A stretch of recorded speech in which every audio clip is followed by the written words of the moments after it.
traditional territory of the Comox First Nation people, traditional keepers of this land. And before we begin, we are going to add a delegation as a third delegation this evening from Dan Morrow, but we do need a consensus from council. It would be on a property on, sorry, Dave, my apologies. Normally I bet. We're adding Dave Morrow to the agenda with unanimous consent.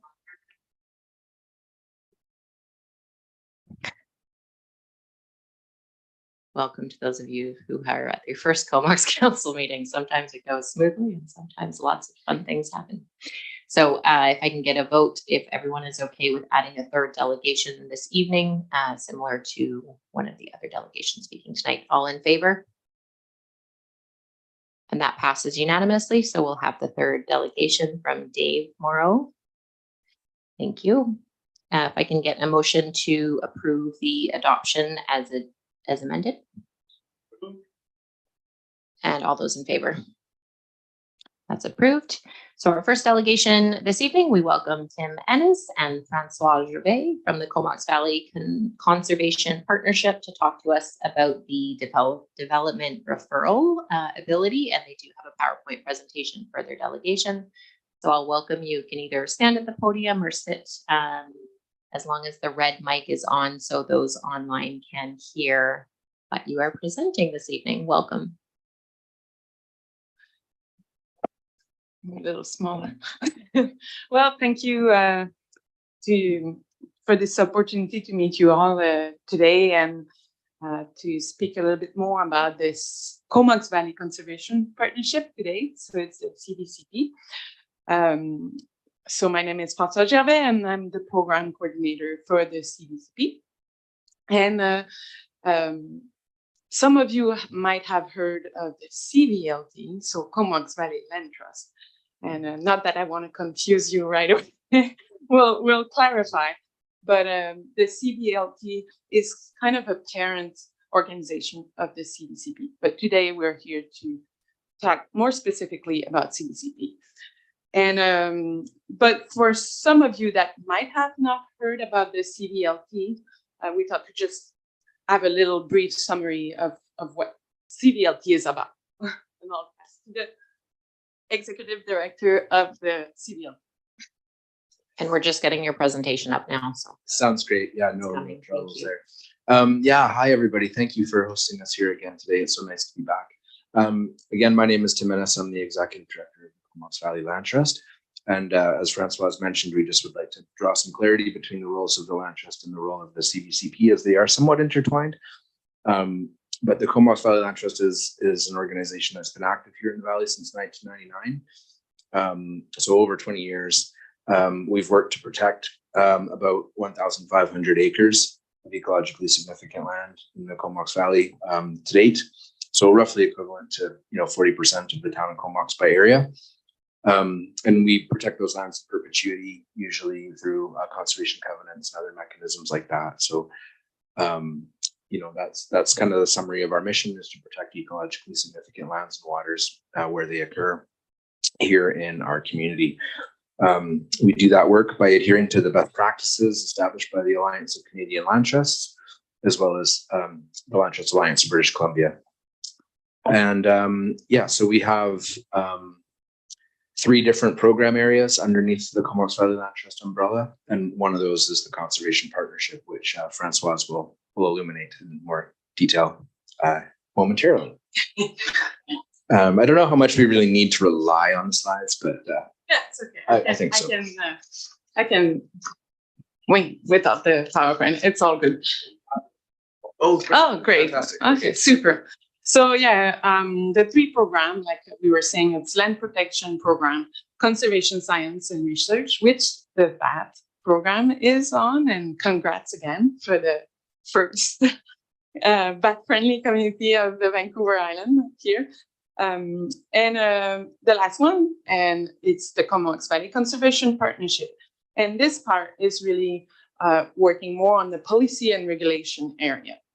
And well, basically who we are, it's about 29 environmentally focused organization, nonprofit, that are under the umbrella of the CVCP.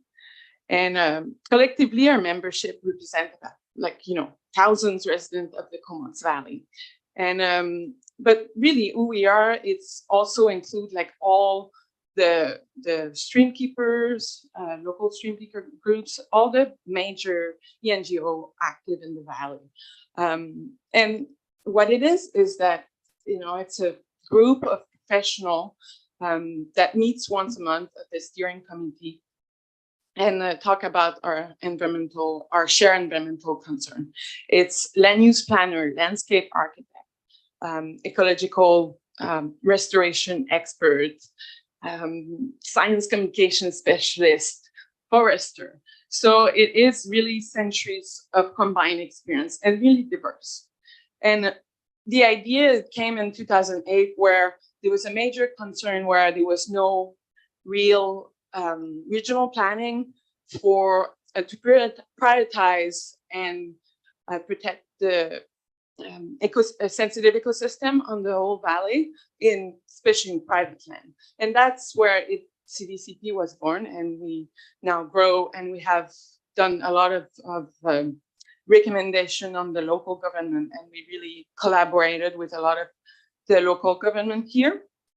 And just to give you some organization that you might know already, but part of the CVCP where we meet each month, there's the big actor, Project Watershed, Cumberland Community Forest, the Fish and Game, the Solom River Restoration Society, Mars, Comox Valley Land Trust, of course, Miller Percy.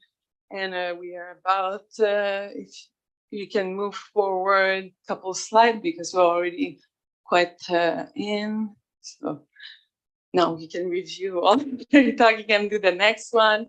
Yeah, there it is. The logo one. Yeah, no, further. Yes, perfect. So yeah, that gives you an idea of really the group. It's really diverse. And it's been since 2008, and there's a lot of example of where we've been active. Tim has a list here that he can talk a little bit more about. And it's really, the main thing though, is it's a collaborative approach that is really important for us. And I'll pass on to Tim. Thank you. Yeah, so as Françoise mentioned, we're kind of in a unique position here, because it's uncommon for a regional district or a local community to have such collaboration between all of the different NGOs that are active and operating, at least the environmental sector ones. So I'm not aware of any other community in British Columbia where this is the case, where we come together with such focus and determination, and again, really working in the policy and regulation realm, as well as through best practices and other government initiatives, strategies, what may be in the local government arena. So playing a really active role in supporting local governments through policy development, land use decision-making processes, by providing technical input, science-based information that can support local governments in making decisions. So I'll just give you some examples. Once we completed our first really good regional conservation plan for the whole valley, it was really quickly uptaken and incorporated by the Village of Cumberland into their official community plan, for example. So the EDPAs that Village of Cumberland has all sort of derive from the work that the CVCP did to inform them. Similarly with some of the specific language in their OCP came from recommendations that we put forward. And that's going back a while. Their OCP is being renewed right now, but I'm talking about the one that's out of, I think it was 2008, 2009. We've gone on to really help the City of Courtenay develop things like their urban forest strategy, their parks master plan, their subdivision and development services bylaw, their climate adaptation strategy, their official community plan, their integrated rainwater management plan. And we actually remain as a development referral agency to Courtenay. So when someone applies for a development permit that affects environmental values, it comes to us for review, and we'll talk about that a little bit more.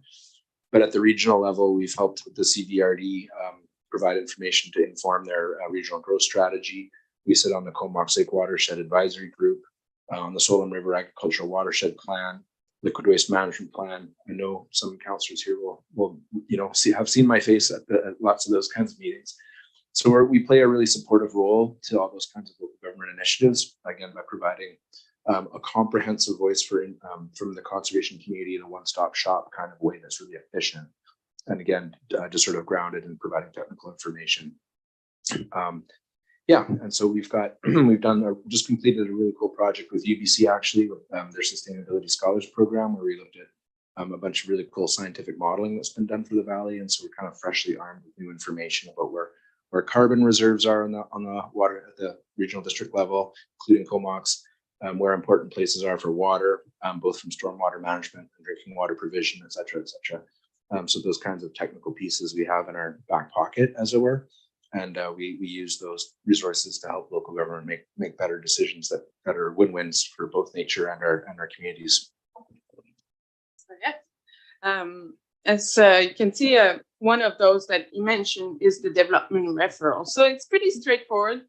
We've been working with the City of Courtenay since a while now, and we basically receive all the development proposals directly. And then we look at them. If we see that there's potential issue, we pass on to the group that we think is the most, knowledgeable in this area. So we bring on local, knowledge on the development proposal. And sometimes there's no concern and we move on. But sometimes we really provide a recommendation or point out some mistakes in the environmental consultant report that, it really need a true local streamkeeper information and knowledge. And then we, as the CDCP, we review the response collectively and send the recommendation. And also another thing that we do monthly, we will look at all the proposals really quickly, even if there was no concern right away. It helps us to have like a more broad view of what's happening in the valley, because sometimes those permits, as probably they come one here and there, and then you realize that, okay, this is when you look at them like more in the large view, it's actually a bigger development that's happening. So we kind of want to keep that knowledge going and review it all together. And and in fact, Courtenay went even more ahead and recommend the developer to come to us before their really detailed design. And so we can provide the input early on in the process instead of when it's like the design is already done. And it's been in some cases successful. It would be lying that they all come to us beforehand, but some more progressive did, and we could provide an input. So this is a model that we believe that could be, followed by the town of Comox, and that you could take advantage of it.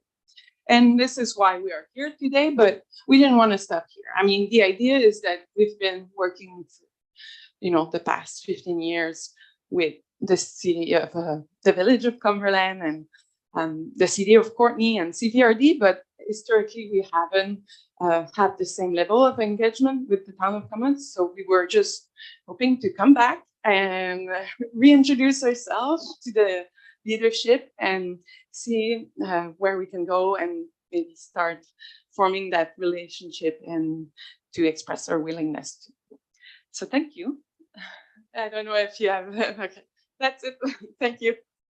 Thank you to both of you. I just have a quick question, and then I'll see if there's any questions around the floor. So first, it's really, great to see that there's such a unique partnership happening with all those agencies here. I think we do that well with our Affordable Housing and Coalition and any fundraising.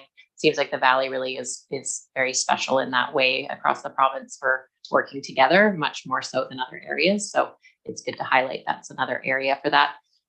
We sat down maybe last winter or so at about 7 or 8 months ago and kind of got introduced to this development referral review process. And from as far as I know, we've been doing it on a very voluntary basis, which I don't think has seen much come your way. So just kind of with the city of Courtenay and the village of Cumberland, unfortunately, I'm not as aware of how, is there some mandatory as a referral agency, you know, each one of their developments over a certain size must go through you, and whether they follow the recommendations or not, but it's a mandatory part of both processes for Cumberland and Courtney. Not for Cumberland. Cumberland has their own independent third-party scientific review process that they fund separately outside of us. But honestly, it's mostly the same people involved in that. With Courtney, it's yeah, it's not a really big community. Yeah, but with Courtney, yeah, it's like if anything goes to KFN or Ministry of Transportation Infrastructure, like there's a long list of referral agencies that every development permit application will go to. We're on that list, so it comes to us not from the developer, but from City of Courtney referral, like, you know, email program. But on their application sheet, it actually says, as a voluntary measure, that developers are encouraged to come and talk to us at the very, like Francois says, at the very beginning stages. Because what we found after having a couple of years of development referrals through Courtney under our belts is that what we were looking at was really well thought out, expensive designs, architects and other people have, you know, put together. And we're like, oh, you haven't really got infiltration done right. You know, we really prefer infiltration over like detention ponds kind of thing. Like, but by then it's kind of like the train had left the station a little bit. So we're trying to get earlier into that process and then have dialogue with the developers to say, well, these are the principles that we need to follow to try and keep water in our streams for fish or whatever. And so that's been even better. And so we're listed right on there. It's like referrals@cvcp.ca is the email address, I believe, that Courtney puts on their application checklist for developers before they even get out of the gate. So it's very much a formalized part of the regular process for them. Okay, thank you. And more mandatory than I think our kind of dipping voluntary toes and seeing how that goes. Yeah. So we'll see where that goes offline. Any other questions, Councillor Mayer? Thanks so much for your presentation, the work you do in the community. Do you have, I have a couple of questions. Do you have like a funding agreement in place, or do you get funding to provide that support from other funding sources? At the moment, we don't receive funding from the City of Courtney to perform the roles that we play there. Our funding model comes from local community donors, but also from other foundations that like what we're doing and want to see it continue. Having said that, because the volume of work that's coming to us from Courtney is higher than, well, it kind of ebbs and flows. Sometimes it's really quite intensive. I think we would be open to having a conversation about some cost recovery, but at the moment and historically, there's been none. Thank you. You talked about you kind of being able to hold the picture of all of the development in the valley as part of the goal. You didn't use the word cumulative effects, but I'm wondering if you can maybe talk about what you're seeing. Yeah, and that's where the CVCP is quite unique because, again, as stream keepers and other environmental NGOs, we get together and really the whole point of it is to discuss issues of common concern. And so things like base flow in streams. We have examples of watersheds that span 3 different jurisdictions in some cases. From the CVRD through Courtney to Comox, from the example of Brooklyn Creek, for example. So groups like the Brooklyn Creek Stream Keepers, who are a member, are going to be looking at that watershed scale. And then we're looking over to the folks in the Solon River who are having the same issue. And so is Millard Piercy. So we do bring this cumulative effects vision to the work that we do. And it's by these people getting together and talking and discussing things. Another example would be each of those individual watersheds has had problems with pollution and have problems reporting it to the right agency federally or provincially through the RAP line or other things.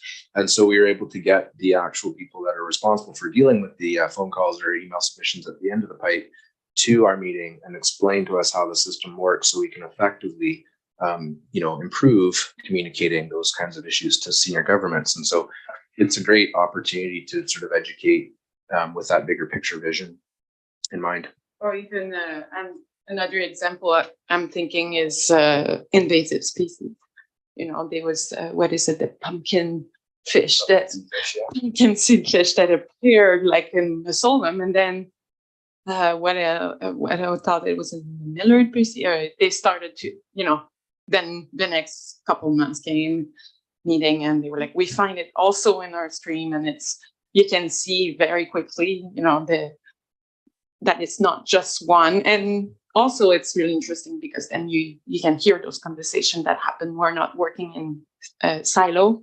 It's really trying to, be one voice. Yeah, that's really, it's quite something. And I know, especially the smaller local governments, it's really tough to have that kind of expertise on our small staff. So I can really see how you add value in that way. I think my final question is just wondering if you can share the info from the Sustainability Scholars work. That sounds like it might be really relevant to some of the work we're doing around our disaster risk reduction planning and climate action planning. Yeah, absolutely. 100% we can. And the final report that they made is publicly available through UBC. But what's more interesting really is the GIS data on the back end that shows where carbon is on the landscape, and being able to manipulate that information, clip into the town of Comox, say, for example, and look at where there's carbon stored in the town of Comox. But where we're going with that report is actually to update our conservation plan for the valley, which is called Nature Without Borders. So we're actually in the process right now of looking for a consultant to hire to help us make Nature Without Borders version 3.0, which has traditionally been the document that local governments have looked to help update their OCPs and other things. But until we get there, if there's a need for that information sooner, then we can provide it, definitely. Amazing. So what's your timeline for your 3.0? Yeah, good question. We put out a call for proposals and didn't really get the candidates we were looking for. So we're going to have to try a different strategy of marketing the opportunity to, I think, a broader network. But it's high priority right now. Next calendar year for completion, probably. That's great. Thank you very much. Thank you, Councillor Kerr. Two questions. One, the first one for town staff, just wondering, as part of our development review process, how much of this has been considered, and if that's going to be coming back to council for discussion on maybe incorporating elements of this. Yeah. Sorry, Your Worship, if that's okay, I can answer the question. I just maybe would follow up when you talk about incorporating these items. Are you talking about including the conservation partnership as a referral agency? Yes, yeah, the current slide we're seeing is slide 7. Thank you. Incorporating them as a referral agency is not a major issue for us. We can do that. It's not something that was envisioned in the development application review process or something that we would have planned on bringing back to council, but it's something that can be done simply with direction from council. Okay, thank you. And then secondly, question for presenters. You mentioned a couple of elements, and we're actually doing our OCP review soon, our climate action plan and our urban forest management plan. How do you best see your organization tying into that work? Go ahead. I can answer too. Typically in those formats, what other local governments have done is set up some kind of technical advisory committee or public advisory committee, and we sit on them. We have a special chair at it, and we send one of our representatives. So we'll look through our list of active steering committee members and sort of scope out who's got the best background and skill set to specifically participate in whatever that may be, whether it's forest versus climate versus OCP, for example, and put forward the best rep, who then comes back to the group and reports out on what happened in the previous meeting and decisions that were made. And then we all as a group provide support to that person to carry back to the next meeting information from our collective. So it's much more efficient than trying to have 5 different groups vying for what's realistically one chair at the table, maybe 2. So that's part of the strength of it. So I would hope that coming out of this meeting and perhaps at your next meeting, this council might consider a motion to empower staff to engage with us and seek out opportunities to try and find more ways to engage.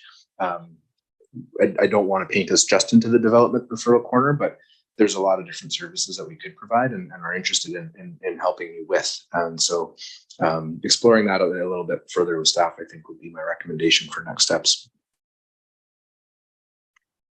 Thank you. Other questions from council? Okay, well, thank you so much for proactively coming to us and putting it in front of us again. I appreciate the information and your time. Thank you. It's a pleasure. Thank you all. Have a great meeting. Thank you. We'll give you a moment if you want to depart and we'll continue. Our next delegation is Corey Shaw to talk about support sewer water connection and secondary suite. Welcome, Corey. And if you don't mind, just there you go. Thank you. Yeah. Welcome. Thank you very much. Yeah, my name is Corey Shaw. Recently purchased a property at 1194 Lazo Road. Nice 3/4 acre, large single family lot. It's in between Butchers and Forester. And our family is right now planning on building a single family dwelling. And we would also really like to include in that a secondary dwelling. The lot is zoned R33, so large single family lot generally would allow for secondary suites, bed and breakfast, carriage house, etc. We do have on-site services, so we haven't been provided any town services to this point. So with those on-site services comes in a bylaw that we learned about, which is bylaw 733, 29.2. And essentially what the bylaw does is it restricts our ability to add a secondary suite because we don't have town services. So we actually have Dave here who's going to speak as well. I believe he is in a similar situation. I'm not sure how widespread this is. It does seem like there are quite a few R33 lots in Comox. Some of them might have services, but quite a few do not. I was speaking with another woman this morning on Butchers Road, which is just around the corner from us, and she has run into the same situation. She would love to have a secondary suite. She already has a home sitting on her property, and it's been vacant for the past 5 years. I'm not sure if council has been made aware of that situation, but I'm sure there's more. So I wasn't looking too hard to find other individuals that have encountered this, but I did find Dave this morning, and I had a chat with this woman this morning as well. So I'm sure there's more out there like us. And in terms of, I guess, my request is perhaps have a look at the bylaw. I'm sure many of you are already aware that the bylaw is there, but I guess in light with all of this discussion in the OCP about adding housing supply, the province seems quite keen on adding housing supply. I'm pretty sure I've heard the federal government talk about housing supplies. We do hear a lot about housing supply, and this is one way that we can add at least a little bit of housing supply on quite a large lot that I think could house more than just our family. We'd like to at least get some other individuals to be able to enjoy that property as well. That leads into the second item I wanted to discuss, which sort of ties into this, and that is the on-site services that we have. They're 60 years old. So we're building a new dwelling. I don't think it would be prudent to tie into those 60-year-old on-site services. So we will have to do an upgrade. We're looking somewhere to the tune of $40,000, $45,000 to upgrade the well and put in an adequate VHA approved septic system. Now, this may or may not be timely with the Lazo sewer project coming through. It's right across from our property. It's right on the road. We also have Fortis that I've been in discussion with. They would like to, at their cost, run a natural gas line to our property. So there's going to be some trenching. There's going to be some projects, 2 of them side by side right on the road. I've spoken with quite a few staff members at the CVRD and also at Comox, and basically asked what is the viability of getting these services to our property. And it seems like it is viable. I'm not sure if that's been part of the plan or what the discussions have looked like amongst the council members here or in the municipality, but perhaps it would be something that could be tied in while we're already digging up the road. From what I gathered with my meetings, it seemed like the plan to date has been to wait for a developer to come in and basically offer those services as opposed to sort of driving it through the town. So if that is the plan, I'm not sure if that's correct, but based on my discussion with staff members, that sort of seemed what I was gathering. We wouldn't know when that would happen, right? So that plan could be next year, could be 20 years, could be 30 years. So I guess at this point, 2 requests on this subject matter would be perhaps to have some discussion now that these projects are currently underway and being planned and designed. Perhaps there could be some push and discussion to add at least some of those parcels to get services. Butchers Road, Lazo, I'm not sure the extent of that. And if services don't come, I guess what we would be looking for, myself and some of my fellow neighbors that are making these large capital outlays, $40,000, $45,000 to get these on-site services. if there are town services provided at some point in the near term, and I've, myself, I've outlaid this capital, some of my neighbors are going to go through this or have gone through this recently, we would like some consideration to how that might be addressed in terms of, would we be forced to tie in? Would there be some sort of amortization where we sort of at least be, taking into account what we've put in and haven't basically got out of what should be a 40-year system that we'll be putting in. So just wanted to make you aware of those. Thank you. Thanks, Corey. I'll just preempt questions as we did have your name and kind of a short topic, but we didn't have a lot of the details. And we actually haven't heard too much about this kind of topic outside of the one property on Butchers. And there was some other complexities with that. So it seems like this has actually just come up more in the last 3 or 4 days. So our questions may be kind of entry level, or, if this is something that's a newer topic and we didn't have the property details for this. So just to preempt it with that. And I may have a question, but questions around the table. Councillor Grant. Yeah, thanks, Corey. So I'm a little bit familiar with your situation, and there seems to be up in that area, I think there's about 10 or 13 lots, and then we have another area in town up on Dryden that kind of has the same area where we took in the land and then it got developed around, and this little spot was left. Right. And so we had the issue with the lady on Butchers Road, and that was a one-off. And of course, bringing the water was just really expensive, so we didn't. But now it seems we have 3, if I'm reading this correctly. So we're now getting to a point where we probably need to look at doing something to solve this. Our problem is that if we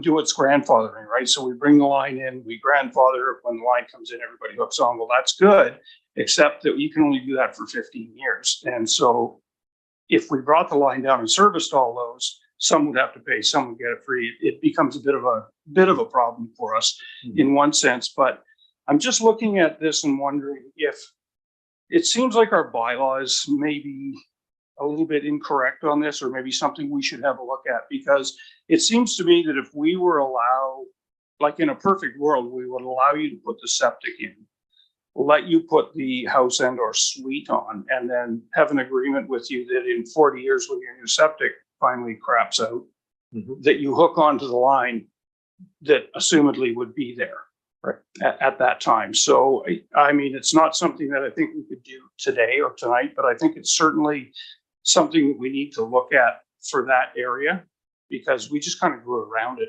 And it just kind of showed up there. So you're not the first one that said the problem. I was around when the lady from Butchers was here too, and we had pretty much the same sort of conversations, but it looks like there's a little bit more need in there now. So, and of course, with the new sewer line going in, that may or may not be easy or more complex. It's hard to say at this point, but certainly we don't want you to have to go and put a $40,000 septic tank in and then come back 3 years from now and say, okay, now throw it out because we put the line in so hooked up, right? So that's what we, I think we'd all like to avoid that situation. So I think probably if you give us a bit of time to work on this, I know you've got a bit of a time frame where you want to get started on building, but maybe there may be a solution in there if we all get our heads together. So anyway, those are my thoughts. Thank you. Thanks, Councillor Blacklock. And sorry, Corey, I missed, what was the address? It's 1194 Lazo. On the north side of Lazo. So again, like Councillor Grant said, this is an area that when it originally came into the town, it retained the original CBRD zoning. And then with our last rezoning, we upgraded to R3.3. What year did you purchase the property? This year. Okay, so before you purchased the property, did you ask questions of our department as to what would be allowed there and how you would service any future additional dwelling units? Yeah, discussion. I was doing some due diligence before I bought the property. Some of the staff members were unaware of the bylaw, but as it sort of got kicked higher up, eventually we were made aware of the bylaw because it wasn't apparent when we were originally looking at the zoning. There wasn't any reference in the zoning to this bylaw that we saw. There's that. I believe the new house just got constructed. There's two that were done in the past 5 years. Did they put in their own brand new The one directly beside us did. The most recent one, I'm not sure if they've upgraded. Okay. Yeah, well, I'm with Councillor Grant. I think there can be a solution here, but it's going to take I don't think we can do these kind of one-off. I think we should look at this entire block of lots, which to me looks like 1, 2, 12, 13 lots. Yeah. Right. So thank you very much for coming in. Thank you. Just a question over through staff or CAO wall. Would this just be a development variance permit to be put in, or would the bylaw in fact have to be changed? I mean, your variances are what allows you to change your bylaws or to vary your bylaws. Whether the whole bylaw needs to be changed or whether this could be dealt with as in a variance, I'm not sure. We'd have to take a look at the sort of far-reaching implications. We are also looking at the possibility. So with the change of the route of the CVRD conveyance project, there may also be the possibility to start bringing services there a little bit earlier and allowing hook on. We need to do that analysis. We need to know from the CVRD where exactly they're going to be putting their sewer force main and how much of the road's going to be impacted. So there's a lot of, I think, moving parts on what's possible here. And the other part goes to what Councillor Grant was talking about at the beginning, which is the town can bring in the services, but we generally work under a development pays for service extension model. And you know, that there may be an opportunity if the roads are already ripped up in an area where we'd be putting the services to take a look at that. We just don't know it quite yet. Okay, thank you. So maybe this can go offline, but definitely allowing secondary suites in general is something we've all talked about, we support. So thank you for bringing that to our attention. And again, it'll be brought offline and Thank you. someone will be in touch. Dave is going to come up as our third delegation, and I don't have the exact property address. So if you don't mind, I know it was on Knight Road, sharing that. So a slightly different area, but it sounds like a similar bylaw effect. So you have 10 minutes, Dave. Thank you very much, and thank you for allowing me to speak short notice. We purchased our property at 1835 Knight Road in 2005. It was the regional district at that point in time. We purchased the property because it was zoned for a second residence, and we had intended to build a second residence for an aging relative. We were unknowingly brought into the town of Comox shortly after that, but happy to find out that the town's zoning still allowed for a carriage house. Earlier this year, we finally got to the financial point where we could make this viable. Started getting our trades in order. I went to the town planning department to see what was needed. I was told at that time we were indeed zoned for a second residence, but unable to put one in because of an antiquated bylaw forbidding a second septic field. I asked about either a sewage treatment plant or expanding and upgrading our current septic field, and I was told that those were unacceptable as well.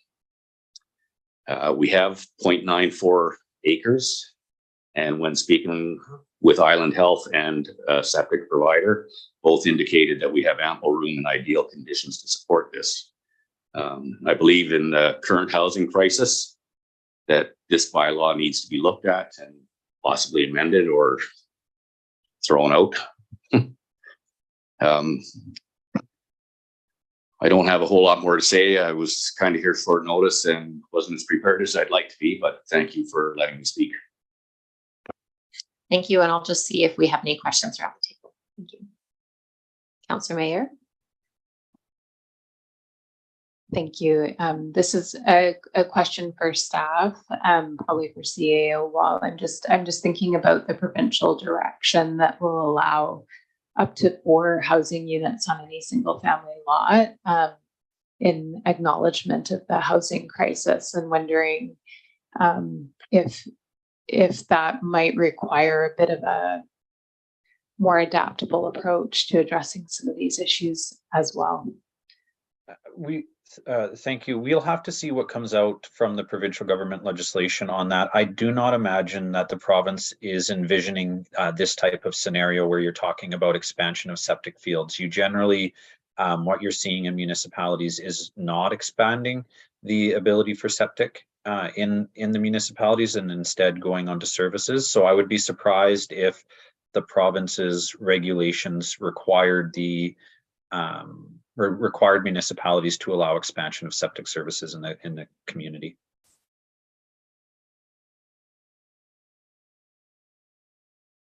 Any further questions?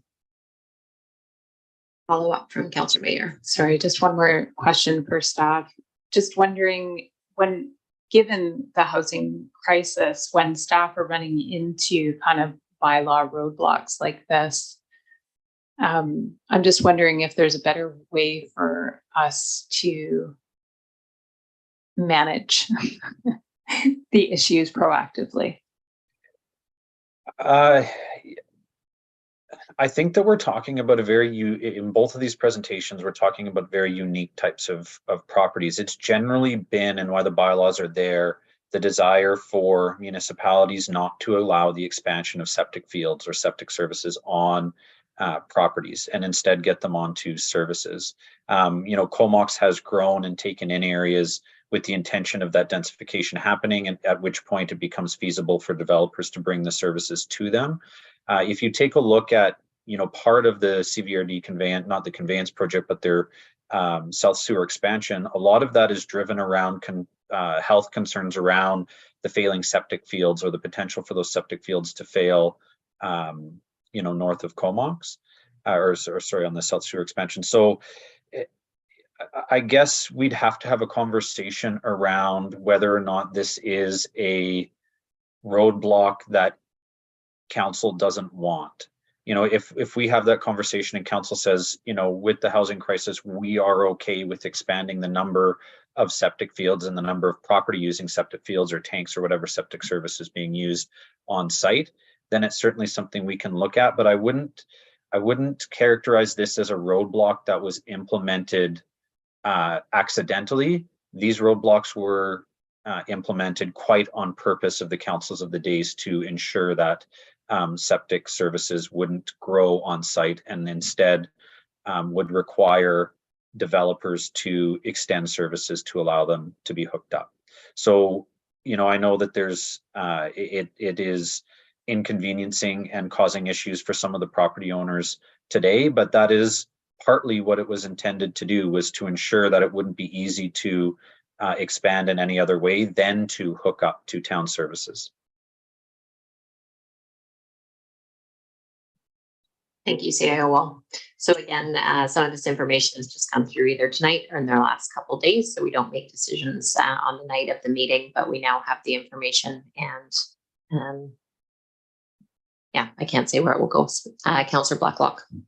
Dave, is this property currently improved with a single family rancher with a long driveway? Am I thinking of the correct property here? It doesn't have a long driveway. And your intention then is to build an accessory carriage house, is that correct? Yes, that's correct. And then you would have either rent that in the marketplace, or would you be using it as a short-term? We would rent it in the marketplace, and hopefully we would be getting a relative in there. Yeah, right. And that's, so it's tough for us to hear about these cases and then hear that, at the one side, on one hand, we're telling you, you can't add a second septic system. And on the other hand, we're telling you, and we're not offering services at this time. So again, this is another relic, this little corner of Knight Road of an expansion of the town boundary that pushed out anticipating services. And now we're ready, people like you are ready to go. Right. And the services aren't there. So it is something I think we as a council need to address, and it's something we'll be sure to look at going forward. So thank you very much for making us aware. Thank you very much. Thanks for those closing words, Councillor Blacklock, and thank you. So we'll just take about a 30-second, 1-minute break. You're welcome to stay for the remainder of the council meeting, or you're welcome to depart at your leisure. Thank you for attending tonight. So we're going to move on. We have adoption. Council approved.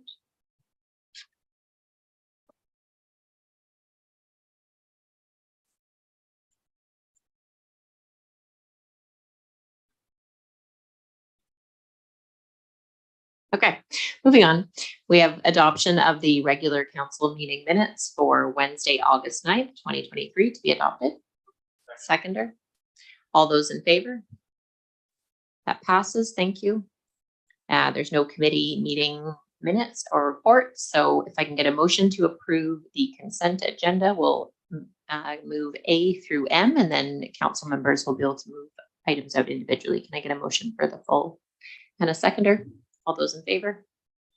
Perfect. So I might just wait a moment for Councillor Kerr, or if someone has one to pull out, we can also get started. I just won't move on from this section with someone missing. Councillor Haslett. Like pull out A. So that's Daryl Tompkins for water conservation suggestion. Do we have a seconder? Thank you. Councillor Mayer seconded. So I believe this was the one that was talking about emptying out the water from the marina. Is that what we're doing, is just dumping it back into the parking lot at this point? And is there an option for us to reuse that water into the field? If it's obviously taking a fair bit of amount to keep everything green, especially during the hot months of the year. Is that something we have the capacity to do, or how is the system initially set up? Over to staff. Is there any kind of brief answer on what happens with the water park water turnover once a week? It sounds like from the letter. Thank you. Just give me 1 second if that is okay. Of course. So I believe right now it is hooked directly into the drain. And so in order for us to do something about this, what we would need to do is insert, probably dig in and insert some way for us to stop it from flowing into the drain. We'd have to pump it into the water truck, and then we would, from there we could probably do something about it. It doesn't look like, with the way that this is designed, that this would be very feasible for the amount of water it would take that we would get for doing it, as well as the amount of time and energy to pump it in. We'd probably be having to use a gas tank in order to pump it up into the water trunk. So I don't think this is something that would be feasible for us to look at least not cost effectively. Thank you. Perhaps we could test a little less often, but I'm not sure if that's either feasible. But Councillor Mayer has a question. Yeah, it was just a follow-up question. I think in that letter, they just also talked about the water use for the parks. And I may have asked this before, and if so, I apologize. But I would just love to hear what our corporate water conservation strategy is, particularly with parks. I'll have to get back to you for a more fulsome answer on that. No problem. Didn't mean to put you on the spot. Thank you. But I did.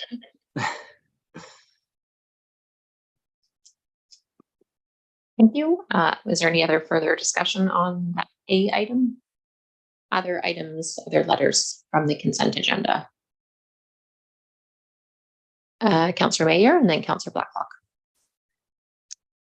I was just hoping to pull out E. So that's the letter from Julie McKish from August 9th requesting an application update in regard to Aspen and Hector, if we can get a seconder. And that's seconded. So over to CAO Wall, if there is any update on the application for Aspen and Hector, which would be the High Street or Broad Street properties.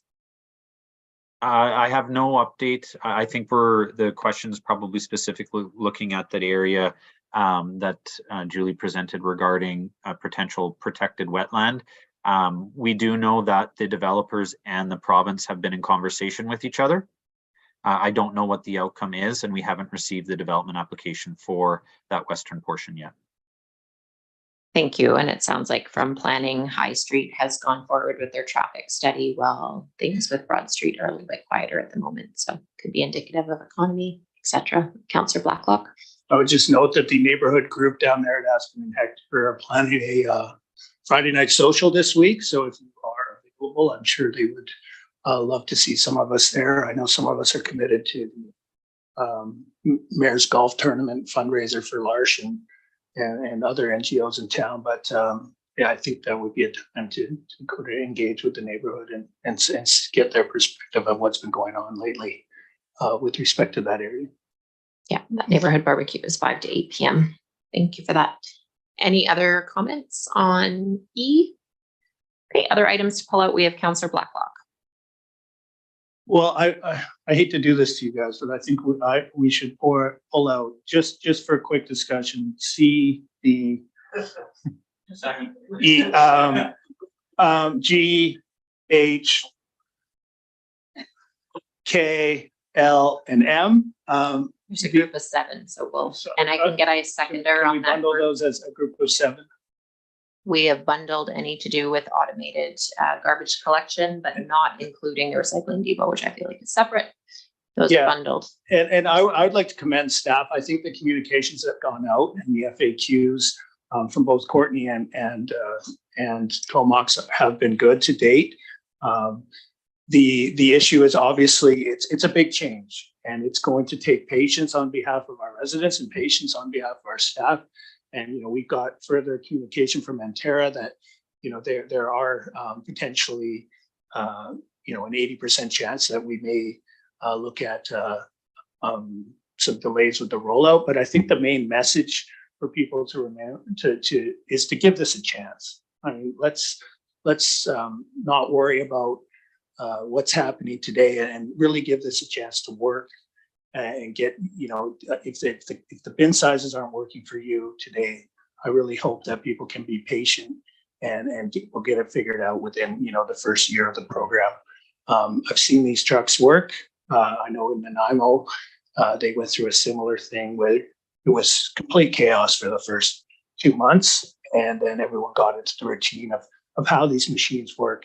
And not only were efficiencies realized, but savings were realized in Nanaimo as well. So I think it's something that we should stay the course. And I just like to, I understand people are perhaps confused or unsure about how this is all going to work, but I'm very hopeful that we'll be able to get this rolled out successfully in January. Thanks for those comments. Very, very true with what happened in other areas. You sound like a great backup spokesperson for that. I'm sure we can all support that. And just a note, I know Green and Tracy at the front desk get a lot of communications, and even some of our other staff get pulled over on the street to talk about it. So we're very grateful for anyone who has similar messaging, and we'll keep the attitude positive on that. Other comments on that bundle of automated garbage? Okay.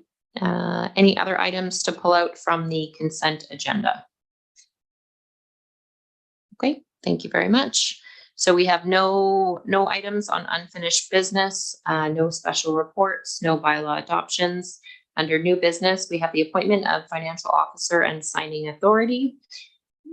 So number 1, that Jeffrey Creek be appointed to financial officer for the town of Comox. We have a mover. Can we get a seconder? And all those in favor? And that passes. Thank you. And number 2, that he be designated as having authority for the remainder of 2023. And a seconder? Seconded by Councillor Hazlitt. Thank you. All those in favor? And that passes. There's no new notices of motion. Correspondence. We can get a motion to motion to receive that Pete Chambers, President of the BIA 2023 Halloween Parade and Mayor Tree Lighting. Receive that and grant their request. Request for. They do for street. 31st. That's correct. Can we get a seconder for those street closures?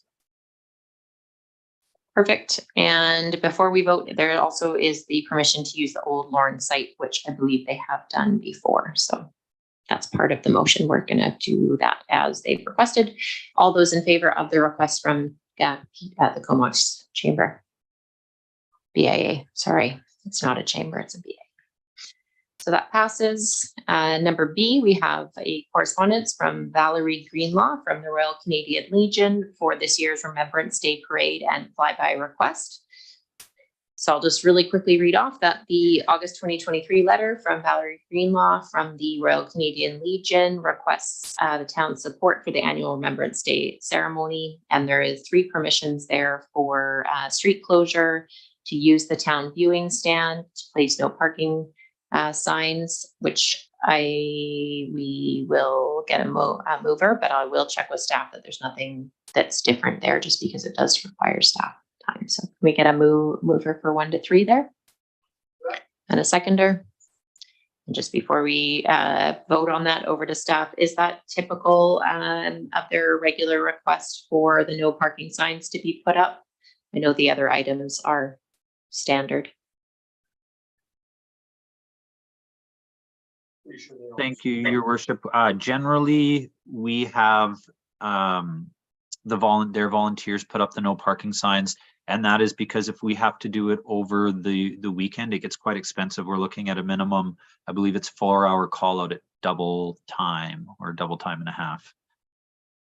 Yeah, that was my understanding. So we can just amend it to say that we provide the no parking signs? Is that correct? Correct, yes. Okay, perfect. Okay. Sounds good. Okay, all those in favor for 1 to 3? And that passes unanimously. Thank you. And that number 2, the town of Comox is supportive of their flyby at as low as 500 feet for the Remembrance Day ceremony on November 11th. And a seconder? All those in favor? And that passes. Thank you. Number C, page 36, we have communications for the Grand Parade from Rosalind Smith requesting for a refund of the rental fees for the Spinnaker building and gazebo, which I'm just going to go to the page for. So they are looking for a cost recovery of $205.80, which would go back to the Glacier View Lodge. They are doing the fundraiser event on Saturday, September 16th.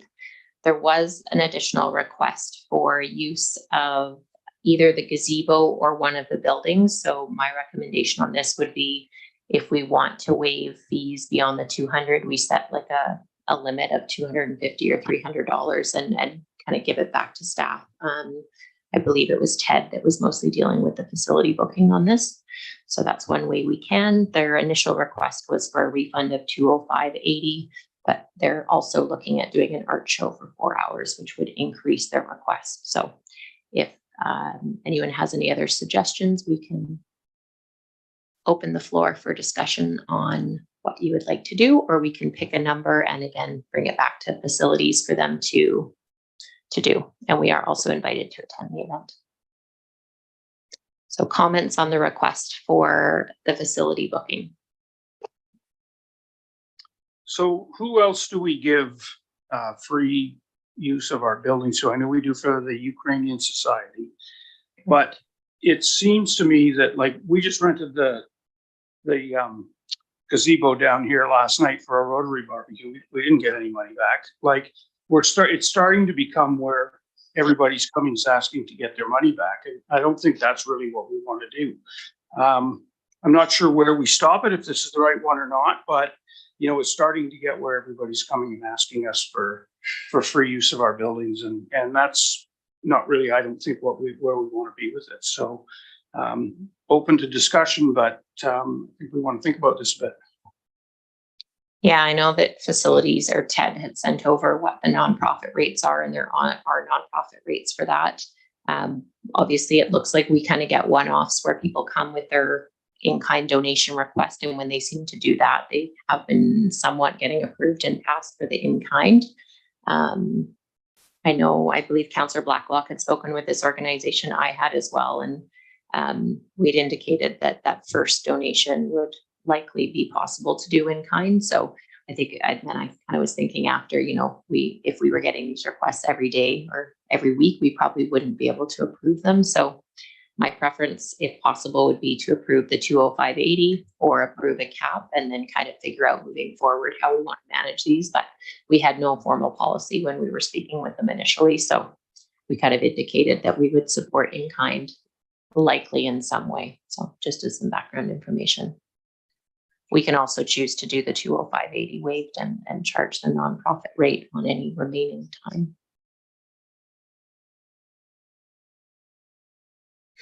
Councillor Blacklock. Yeah, I think in this situation, because they did come to us and explain that they had paid and then were made aware of the Ukrainian society that also was getting free use of the buildings, that they wanted to at least get the 20580 for this year. And then I said that we should definitely revisit have a formal policy going forward so that we're not inundated with requests and getting to the situation where these buildings start costing us money as opposed to making us money. Correct, I would agree. I'll make a motion that it be passed back to staff and have a limit of up to 250 for this one event organization, either the 20580 or a little bit of flexibility if needed. If anyone wants to entertain a second on that. Okay, any comments or questions? And I think we're all on the same page. We probably need to look at a formal policy on this so that the nonprofit rates aren't just kind of out the window. All those in favor of, sorry, CAO. Yeah, sorry, Your Worship, could you clarify what the motion that you're putting on the table is to refund up to 20580 for this specific instance? Yeah, I forwarded you earlier yesterday or today, they requested another 4 hours. And so I don't want to get out a calculator and start doing the math on this, but it would be for it to be over in staff hands and have a number up to 250 to be refunded for the day. Thank you. Thank you for clarifying. Any other questions on that? All those in favor for up to 250 for an in-kind for the grand parade happening for Glacier View Lodge next Saturday, September 16th. Okay, perfect. And just because we're on that event, that topic, the event again is Saturday, September 16th from 10 a.m. to 1 p.m. down at the Comox Marina. And that is a fundraiser for Glacier View Lodge. And I'm sure you'll see some of the event information coming out. Thank you for that. We have no late items. We will do any new information from members of council for things they've attended. So if there's anything you've attended and have important information to share, we'll go around the table on that. Councillor Blacklock. I'll share one quick thing. This morning I attended the Comox Valley Substance Use Collaborative meeting, a solid group of very concerned and compassionate individuals made up of, I would say, approximately 44 people, and they're about to release their phase 2 report looking at substance use and harm reduction strategies in the valley. And that phase 2 report will be presented to Courtenay Council, and at that time we can expect a delegation from the collaborative to come and present it to us as well in course. So that was a new thing for me. Thanks. Thanks for that. Councillor Haslett. I did attend the opening for the Comox Valley exhibition. That was really good. This year was 149, and next year will be the 150th anniversary. So I know it was well attended, and I look forward to next year when it's an even bigger date for them. So that'll be great. Thank you for attending that. Councillor Kerr, and then Councillor Grant and Councillor Mayor. Great, thank you. Along with Mayor Minions, I attended the meeting of the Comox Valley Social Planning Society, and we had an update about the accessibility audit that's happening across the Comox Valley.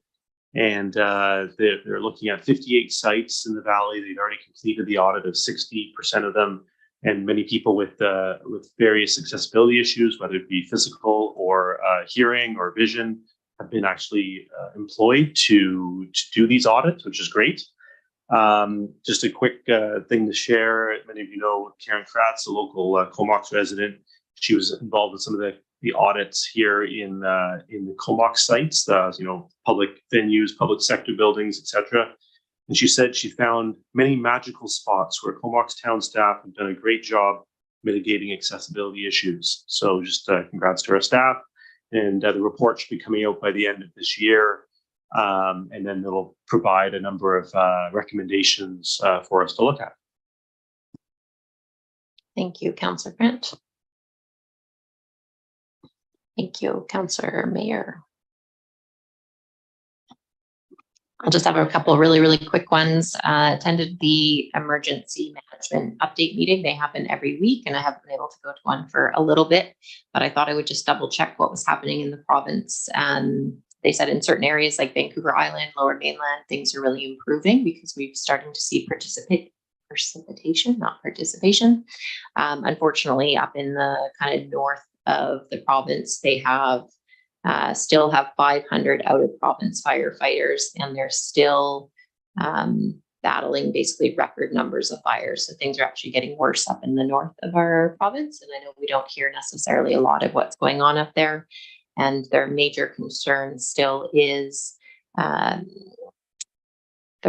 26 of our 34 water basins are at some of the lowest levels they've ever seen. So still in a state kind of emergency in the rest of the province, and yet not as affected here on the island or the Lower Mainland, but very much from a provincial perspective. They're going to be continuing the emergency management calls. And hopefully things improve kind of for northern BC, which is, I think they said 51 new fires broke out over the weekend. So they're still really battling things up in northern BC, which we're kind of buffered away from. I met with Bill Coulthart from Big Animal Encounters, who's the business that's expanding and continuing his business down at Comox Marina.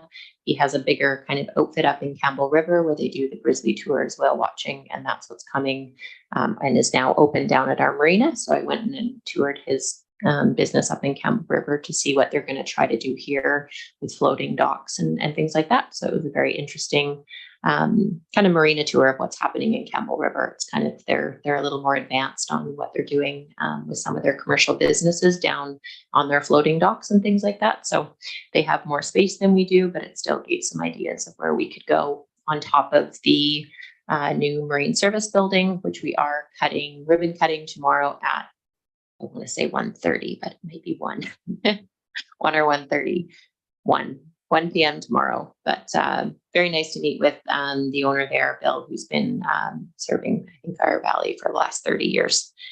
And we did open Mackenzie Park. Thanks for those who came to that with the Lions Club, who gave a big donation to that new park. And in that same Mackenzie Park on Quarry Road, we had the Ukrainian tree ceremony with the Comox Valley United Men's Shed and the Ukrainian Cultural Society. And there was probably about 150 people that attended that event in our park. So people got to enjoy the new park also. So lots of activity in Mackenzie Park there. And that's it for me. And I will get a motion to go in camera as we have the in-camera portion to this meeting. And a seconder. All those in favor to go in camera. Thank you. So we'll just take a couple-minute break to clear out, and then we'll be going into our in-camera meeting. Thank you very much. Thank you, CAO Wall, for being online. Thank you. You're welcome, and I'll stay online through this next portion. Sounds good. Thank you.